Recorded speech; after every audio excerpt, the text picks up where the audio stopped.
అందరికీ నమస్కారం। మరి కూటమి ప్రభుత్వం వచ్చి సంవత్సరం అయింది। మరి ఈ సంవత్సర కాలంలో మరి ఎలక్షన్లో ఏదైతే హామీలు ఇచ్చారో ఒక్కొక్కటి మరి ముందుగా పెన్షన్లు వచ్చేసరికి మరి 3000 రూపాయలు దాన్ని 4000 రూపాయలు చేయటం, అదేవిధంగా గ్యాస్ ఏదైతే ఉందో గ్యాస్ వేయటం, ఇంకా అభివృద్ధి పనులు ఉదాహరణకి ఒకటి మళ్ళీ నెక్స్ట్ అమ్మఒడి కానీ మరి రైతు భరోసా కానీ ఇవన్నీ కూడా మరి అభివృద్ధి చేయడంలో కానీ అన్నింటిలో కూడా మరి కూటమి ప్రభుత్వం ముందంజలో ఉంది।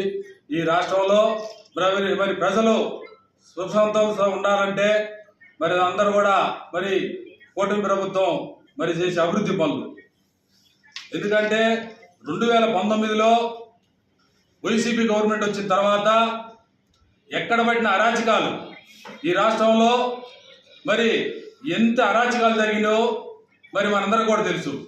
అభివృద్ధి అనేది లేదు ఎక్కడా కూడా, ఎక్కడ పట్టిన అరాచకాలు, ఎక్కడ పట్టినా కానీ మీరు చేసే అరాచకాలు, మీరు చేసే దుర్మార్గాలు అన్నీ కూడా ప్రజలు మీకు గుణపాఠం చెప్పారు।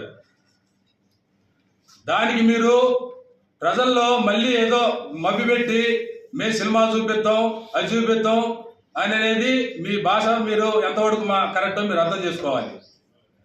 మీరు మళ్ళీ తలకిందులు తపస్సు చేసినా కానీ మీకు గవర్నమెంట్ రావడం అనేది జరగదు, జరిగే పని కాదు। ఎందుకంటే ఒకసారి ప్రజలు మిమ్మల్ని చూద్దాలని చెప్పి ఒకసారి అయితే మీరు చేసే అరాచకాలు ఎంత దుర్మార్గం అందరూ తెలుసు। అందుకనే ప్రజలు మిమ్మల్ని నమ్మే పరిస్థితి లేదు, మిమ్మల్ని నమ్మరు। ఈ రాష్ట్రంలో 2029లో కూడా మళ్ళీ కూటమి ప్రభుత్వం ఖచ్చితంగా వస్తుంది।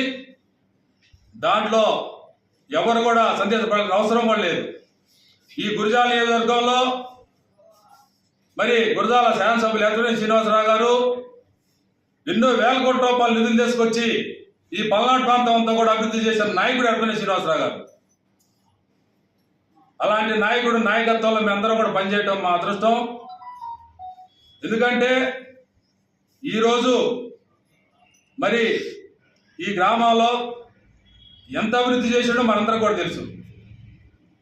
సీసీ రోడ్లు పోయడం కానీ మిగతా అన్ని కూడా మరి కాపు కళ్యాణ మండపానికి కూడా మరి 50 లక్షల రూపాయలు ఆయన సెలక్షన్ తీసుకొచ్చిండు।